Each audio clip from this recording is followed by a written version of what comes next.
Okay, welcome guys. So this is Pycoders Academy Python course from me, Faisal from Pycoders Academy. Okay, I know you have been loving this Python course videos. Just subscribe to this channel and just like this video. So we have been treating this Python course since the beginning, and we reached the advanced beginner course. So in the advanced beginner course, we treated conditional statements, comparison. We went on to treat models and the built-in methods for the data types we have. So we started with some projects and we already have treated two of them. So today will be our last one. In this video we will do the last project on the advanced beginner course. So the first project was under password generation. So we are generating random passwords, which was with basic course, which was with the advanced beginner courses. So what we did in the advanced beginner course is what we applied in the password generation program. And in the second video, or in the second project, we did how to solve the ideal gas equation using Python, where we basically use the advanced beginner courses to achieve that. So today we'll use that knowledge from the advanced beginner course and the Python basics to solve a problem here. So the problem is we are creating a program to mimic Facebook homepage. So when if you know Facebook, you know their homepage, you know they ask for let's say if you want to log in or you want to sign up, then when you want to log in, they bring you a page to enter your details and they check if like it exists. And if it doesn't exist, then let's say they tell you to, let's say, create a user or forget password. So we'll be mimicking the same homepage here. So for the login and for the sign up, but it won't be a visual homepage. It will be just a command line homepage, or let's say a black and white homepage, or black and green homepage. Yeah, so it's very simple. I think you will love this video. Just sit tight and watch this video. Okay, so let's dive right in. So we are mimicking Facebook. So what you have to have in mind is the whole concept of the Facebook homepage is the login and the sign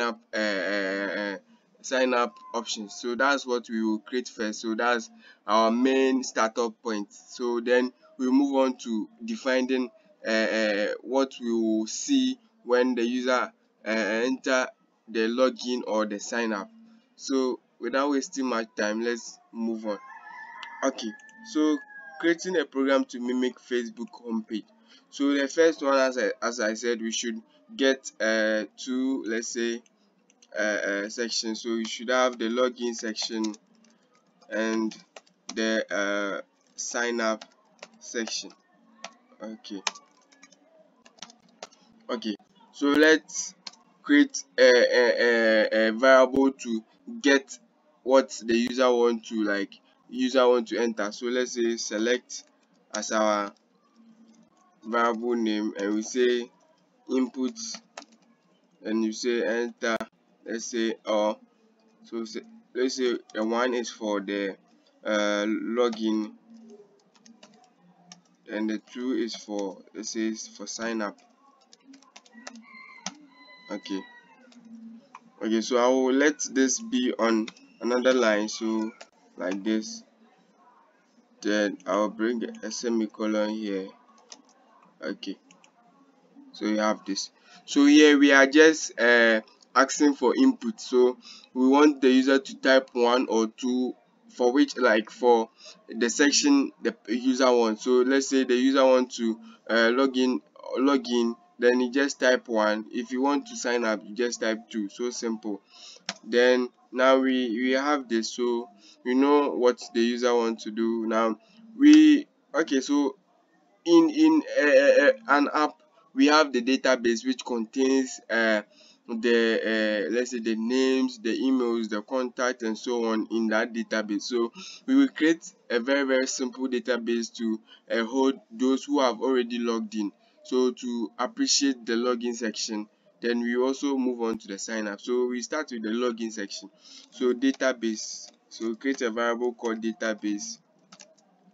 Then the variable should contain a dictionary. So this is a dictionary, sorry. Okay, so let me do it on a new, okay, so like this.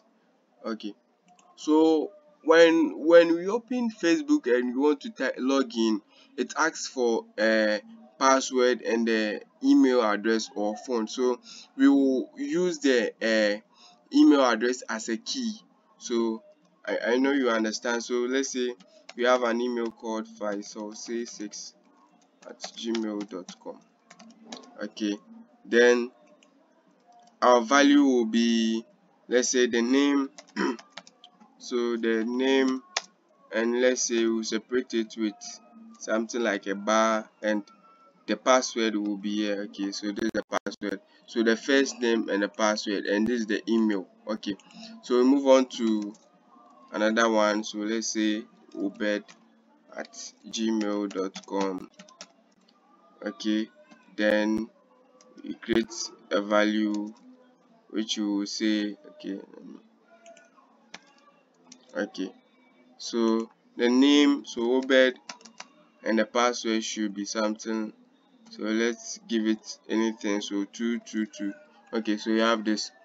Then last one, so Andrews, then let me use a phone so that when a phone is recognized, then you should, okay, so 100170.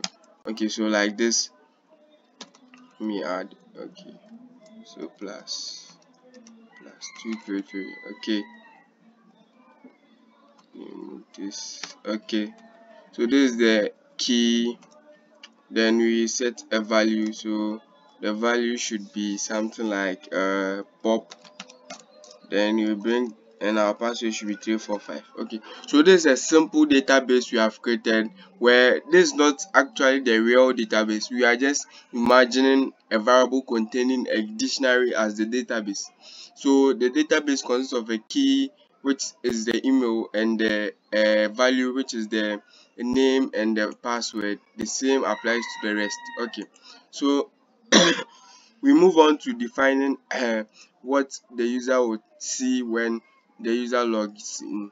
So just say, this is a string, so let me put an int here, so to convert it to an integer. Okay, so you have this. Okay, so if select is equal to 1. Okay, so if the user types in 1, we know it should go to the login section. So in the login section, we will have email address or phone and the password. So let's say email underscore address underscore, so, or let's say email or phone, so or phone. Okay, so we have this.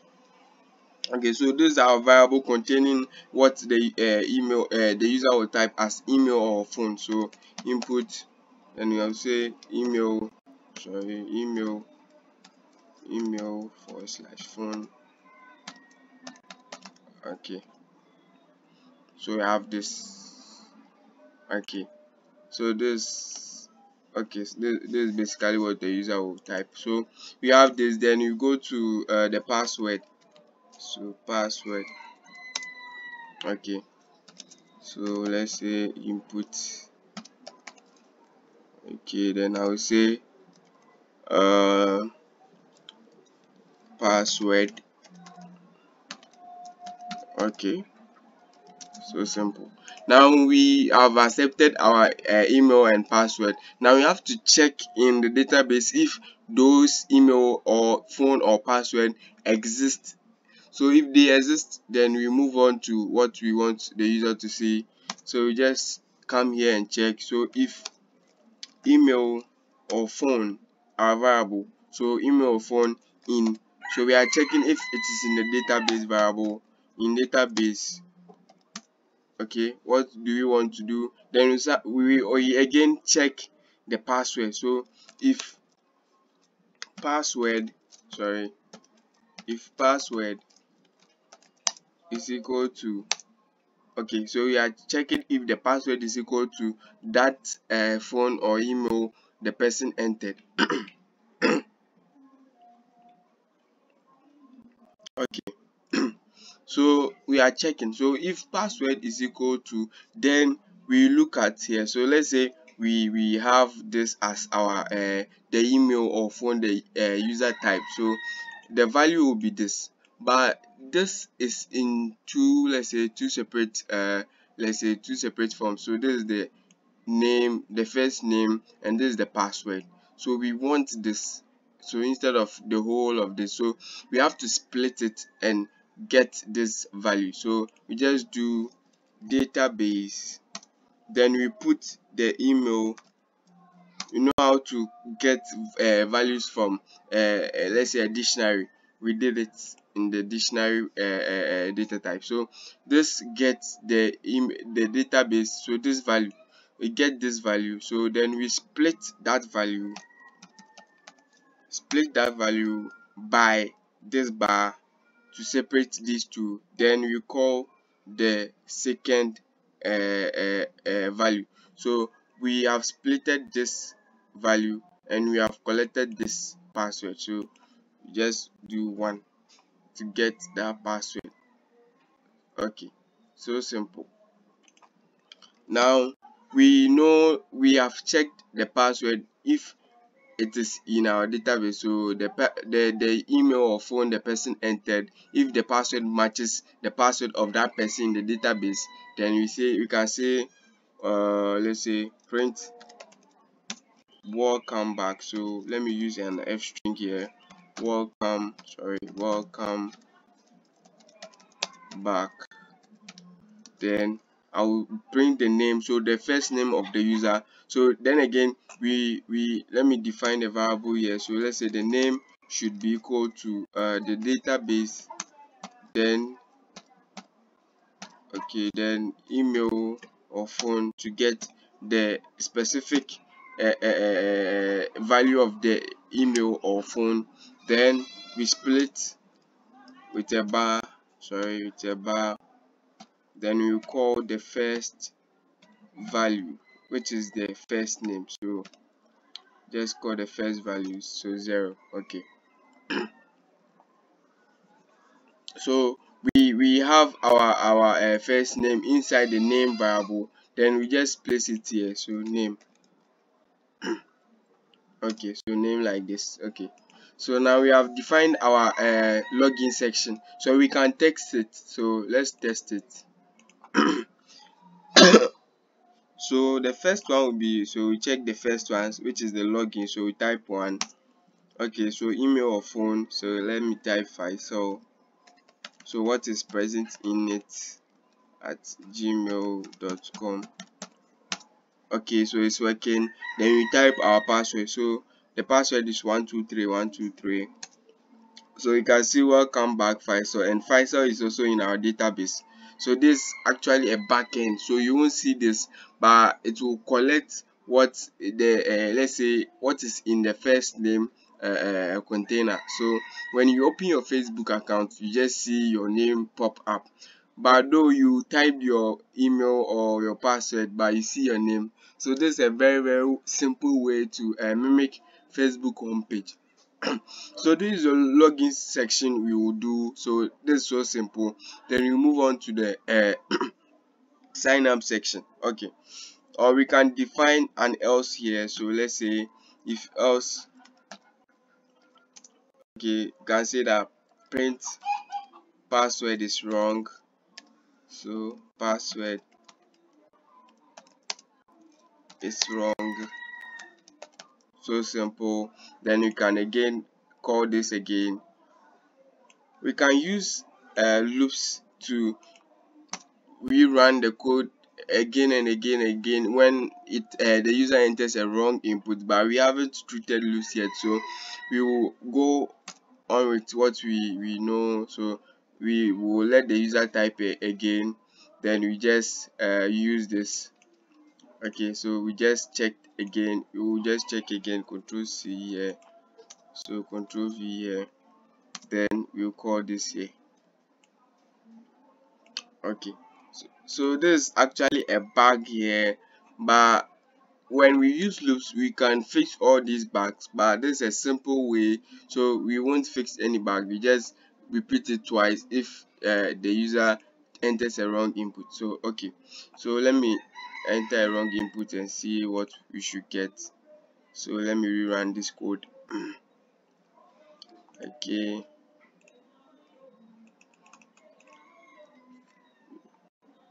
Okay, so login, then let's say 0561400.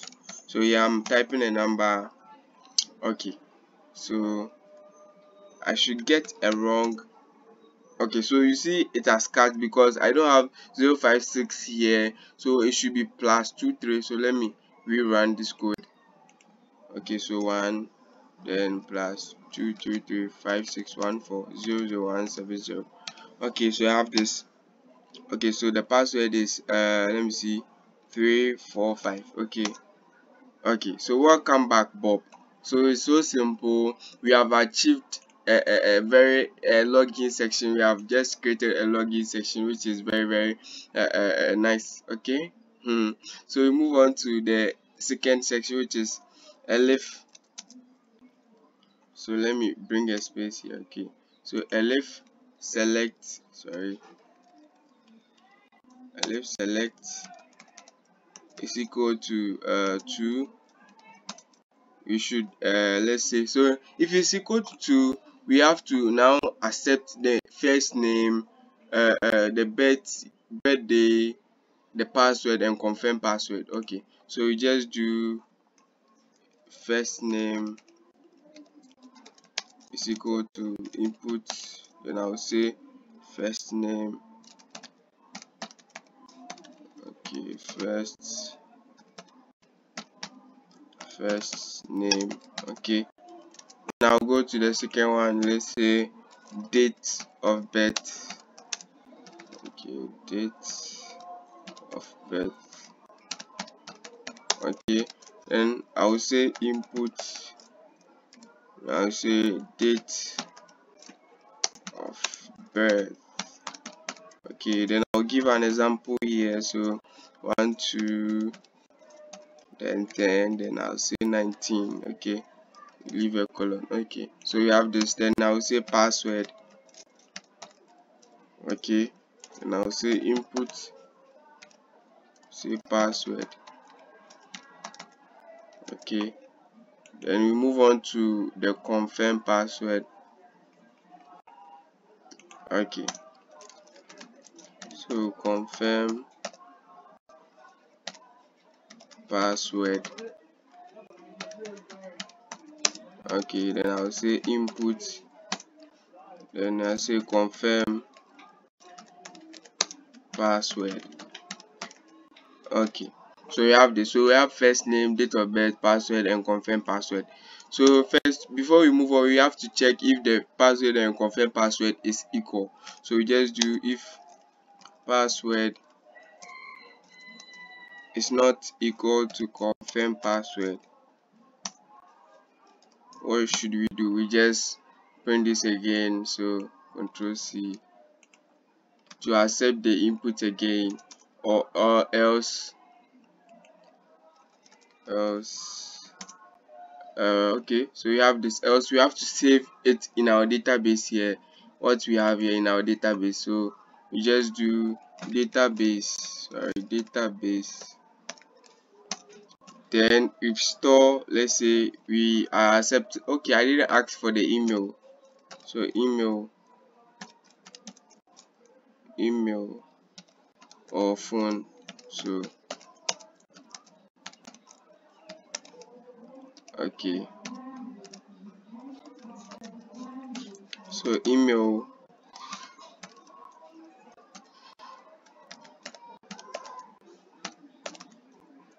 okay, so email or phone. So now we just store the email or phone here. So email or phone, then we say equal to let's say, so you can see from here we are storing this email as a key, and so this is the first name / password. So you have to write it in the same format. So first first name, then plus, so then our bar, then our password should come. So password, okay, so simple. Now we are done. So we can, after this, we can say print welcome,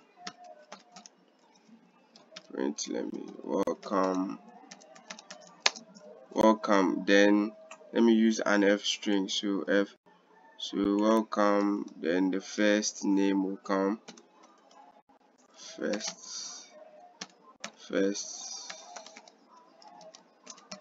okay. So this is the first name. So welcome, first name. So we will do the same for here. So let me copy this, Control C, then put it here, Control V. Okay, so we are done. So when the password is not like equal, when the password and confirm password is not equal, then it will just check. Then after checking, it will store it in the database. Then it will print the first name. So if the password is correct, then it will just store it in the database and print first name. Okay, so let's run this code. Okay, so 2 for sign up. So Faisal, let me put Faisal here. Then date of birth, let me put 12/10/19. Then email, I'll put 05. So let me put something I haven't put there. So let's say john@gmail.com. Oh, I didn't. Okay, let me gmail.com. Okay, then let me see what is there again. Okay, password. So I'll put 456 there. Confirm password 456. Okay, then okay, so you can see welcome Faisal here. So instead of printing only welcome Faisal, I will also print the database for you to see. So print, let me see, database, then I'll add the print database here for you to see what is going on. Okay, so let's run this code. Okay, so to Faisal, and I will say 12/10/19. Then the email will be john@gmail.com. Okay, so the password should be 456. Okay, so you can see welcome Faisal. So john@gmail.com, as we have here. So the email has been appended, and the value Faisal is the first name, and the password have been appended. So this is a very simple way to create a home page to accept inputs and so on. So we are creating a home page to work on the login and the sign up section. So this is a simple way to mimic Facebook homepage. So when you steady take enter, which is the graphical user interface for Python, then you can just bring a visual page for your user to see when they start typing, then they see everything. Okay, so simple. I know you love this video. Just like this video, you can share with others, and also subscribe to my channel. So thank you for watching. So you can copy this code and add your own formatting to it. Then you can use loops to achieve a greater things, okay, with this code. Okay, so thank you for watching. See you in the advanced course. So we are done with the project, so we will see you in the advanced course. Okay, thank you for watching.